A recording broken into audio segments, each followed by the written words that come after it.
మన వాళ్ళు తెచ్చిచ్చారు. ఈసారి అవసరం లేకుండా మీకు ఉచితంగానే ఏ హాస్పిటల్లో పోయినా మీకు ఫ్రీగా కుటుంబంలో 5 లక్షల రూపాయలు వైద్యం చేసేదానికి పటిష్టమైనటువంటి వైద్యం తీసుకుంటారు. నిన్న ఒక ఆయన మెడికల్ కాలేజ్ ప్రైవేట్ అన్నాడు, దానివల్ల మాకేం నష్టం లేదు. సీట్లు ఎక్కువ ఇస్తున్నాడు, ఆ హాస్పిటల్ పూర్తిగా కడతారు. దానిలో పేదలు అంటే మనందరం వస్తాం, అందరికీ ఉచితంగా ఓపీ ఉచితంగా వైద్యం చేస్తారు. కన్ను కుట్టి ఏదో మాట్లాడుతున్నాడు ఒక మాజీ ముఖ్యమంత్రి. అంతేగాని ఇక్కడ ఇంకా వాళ్ళు చెప్పిన దానికన్నా ఎక్కువ సీట్లు ఇస్తున్నారు. వాళ్ళు 6400 మందికి 64 మందికి ఫ్రీ సీట్లు ఇస్తారంటే మనం 75 మందికి ఇస్తున్నాం. ఆ 10 కాలేజీల వల్ల అదనంగా మనం 110 మందికి ఎక్కువ మంది సీట్లు ఇస్తున్నాం. అవన్నీ పెట్టి ఏదో అవుతుంది. నేను చెప్తున్నా, ఒక పెద్ద వాళ్ళు వస్తే వాళ్ళ పేరు పక్కన ప్రభుత్వ వైద్య కళాశాల పేరు పెడతాం, ఉచితంగా వైద్యం చేస్తాం. గవర్నమెంట్ దగ్గర 10 లక్షల కోట్లు అప్పులు చేశారు. ఆయన అప్పు తీరుస్తున్నాడు, వడ్డీ కడుతున్నాడు. మీ అందరికీ పెన్షన్లు ఇస్తున్నాం. 4000, 6000, 10,000, 15,000 ఇస్తున్నారు. అంతేకాకుండా తల్లికి వందనం. ఎంతమంది పిల్లలుంటే 3 ఉన్నా, 4 ఉన్నా, 5 ఉన్నా అన్ని 15,000 తల్లికి వందనం డబ్బులు ఇచ్చారు. ఇదే కాకుండా ఆడపడుచు అందరికీ బస్సున్న వాళ్ళకి ఆర్టీసీ బస్సులో ఉచితంగా ఇచ్చారు. 3 గ్యాస్ సిలిండర్లు దాదాపుగా 2,500 రూపాయలు సంవత్సరానికి గ్యాస్ సిలిండర్ ద్వారా డబ్బులు ఇస్తున్నారు. మీ అకౌంట్ తిరిగిస్తున్నారు.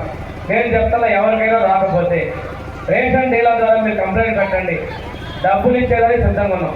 ఆ పార్టీ ఈ పార్టీ గతంలో తెలుగుదేశం పెన్షన్ తీశారు. అలా తెలుగుదేశం గతంలో ఇళ్ళకి డబ్బులు ఆపారు. అలాంటి పనులు మేము చేయడం. ఏ సంక్షేమం ఇచ్చినా అందరికీ ఇవ్వాలి.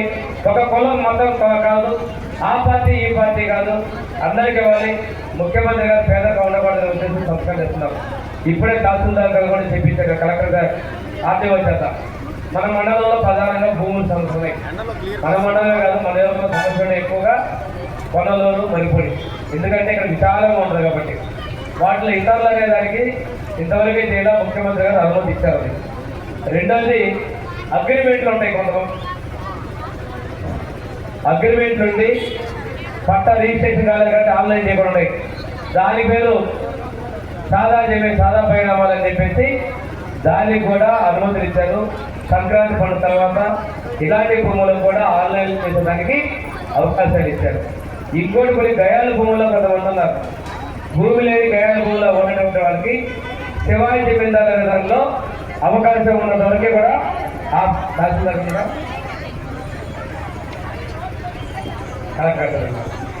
దాన్ని కూడా గయాల భూములు ఎక్కువ సమస్య మన మండలంలో ఉంటుంది. తర్వాత మనకి మర్రిపూడి పొలం, దానిలోనూ భూమి తక్కువ లిమిట్ ఉంటుంది. ఆ శివాయి జమీందారు అంటే ఆ భూమి మీద ఎన్నో ఏళ్ళ తరబడి ఉంటారు. వాటికి కూడా పరిష్కారాన్ని మన కలెక్టర్ కాన్ఫరెన్స్ కూడా ముఖ్యమంత్రి గారు చెప్పారు. రెవెన్యూలో చేయమన్నారు. మన దగ్గర ఉన్నటువంటి ప్రధాన సమస్యలు ఎక్కువ ఇవే ఉంటాయి. వీటి పరిష్కారాన్ని కూడా సంక్రాంతి తర్వాత చర్యలు తీసుకునే విధంగా అన్నారు. ఎక్కువ మందికి ఇక్కడ నిలబడ్డ వాళ్ళందరూ కూడా మీరు వదిలిపెట్టిన 2 భూములు ఎరిగాయి. ఆన్లైన్ సమస్యలు అంటారు. ఈ 3 కేటగిరీస్కి ఇళ్ల స్థలాలు అడుగుతున్నారు. చాలా మందికి నేను నాయకులు కూడా చెప్తున్నా, మీరు అర్జీలు పెట్టిస్తే గవర్నమెంట్ తెలుస్తారు ఏ ఊళ్ళో ఎన్ని ఇళ్ళు కావాలనేది. అది మీరు కనుక తహసీల్దార్ కానీ నాకు కానీ మీరు అర్జీలు ఇచ్చినట్లయితే మనం ఆన్లైన్ చేపిస్తే గవర్నమెంట్ అవసరాన్ని బట్టి భూమి కొనుగోలు చేసి ఇవ్వడమా, ఉండే ప్రభుత్వం కూడా అందుబాటు చేయడం అది కూడా ఏర్పాటు చేయడానికి ప్రభుత్వం సిద్ధంగా ఉందని చెప్పి తెలియజేసుకుంటూ, ఈ రోజు ఉన్నటువంటి మన సంక్షేమంలో మనం చేసినటువంటి సంక్షేమం ఇంత ముందు కన్నా ఎక్కువ చేస్తున్నాం. ఇల్లు కూడా ఇప్పుడు సభ్యులు చాలా మంది ఇళ్ళకి అప్లై చేస్తున్నట్టుంది. వీటన్నిటికీ కూడా జనవరి నెల తర్వాత కొత్తగా ఇల్లు కట్టుకుని అన్ని మన నిరంలో 7,000 మంది పెట్టుకున్నారు. కానీ మొదలు పెడుతున్న 1,000 మందికి అవకాశాలు వస్తాయి. ఇల్లు కట్టుకోవడానికి ఇస్తున్నాం. పోయిన గవర్నమెంట్ కొంతమందికి ఇళ్ల ఇచ్చారు.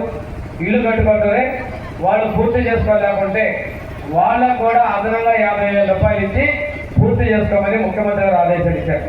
అంటే పోయిన గవర్నమెంట్ ఇచ్చింది, ఆ డబ్బులు వాళ్ళకి ఇబ్బంది పడకూడదని చెప్పేసి అనుకోకుండా, వాళ్ళు ఇబ్బంది పెట్టాలనుకోకుండా మన ముఖ్యమంత్రి చంద్రబాబు నాయుడు గారు వాళ్ళకు కూడా డబ్బులు లేవేమో కట్టుకోవడానికి అదనంగా 50,000 రూపాయలు ఇచ్చారు. ఎస్సీలు అయితే 75,000 రూపాయలు ఇస్తున్నారనే విషయాన్ని నేను తెలియజేస్తున్నాం. మనం గత ప్రభుత్వం ఏం చేసిందంటే 19 ఇల్లు కట్టుకుంటే వీళ్ళు తెలుగుదేశం అని చెప్పి వాళ్ళ బిల్లులు ఆపేసింది. ఇప్పుడే మన ఎస్సీ గారు ఒక ఉన్నాయో నా డబ్బులు పడలేదని చెప్పేసి అడిగారు. రూపాయి పడదు కొంతమందికి. వాళ్ళకు కూడా ఏంటంటే గత ప్రభుత్వం ఏం చేశారంటే వీళ్ళు ఇల్లు లేవు, ఇలా అవసరం లేదని చెప్పి వెనక కట్టేసింది, పక్కకు వాడేసుకున్నాం. అందువల్ల అది పరిష్కారం కాలేదు. దానికోసం కూడా ముఖ్యమంత్రి గారు నిత్యం కేంద్ర ప్రభుత్వంతో సంప్రదింపులు జరుపుతున్నారు. ఏదో విధంగా వాళ్ళకి మేలు చేసేందుకు ప్రభుత్వం సిద్ధంగా ఉంది. ఈ రోజున మీరు ఎన్నడూ లేనంత సంక్షేమం ఇస్తున్న ముఖ్యమంత్రి గారు, అదేవిధంగా తెలుగుదేశం, జనసేన, బీజేపీ పార్టీ కేంద్రంలో మోడీ గారు సపోర్ట్ ఉంది. ఈరోజు మన సంగమేశ్వరం ప్రాజెక్ట్ ఉంది. సంగమేశ్వరం ప్రాజెక్టు కూడా అటు ఇటు అనుకుంటూ ఉన్నారు.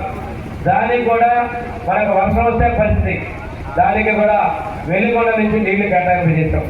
ముఖ్యమంత్రి గారిని అడిగితే పట్టువైపు ఉన్నటువంటి ముసికి నాగార్జున సాగర్ నీళ్ళు ఇచ్చారు, ఇదేమో మనకి వెలుగొండ నీళ్ళు ఇచ్చారు. ఈ రోజుల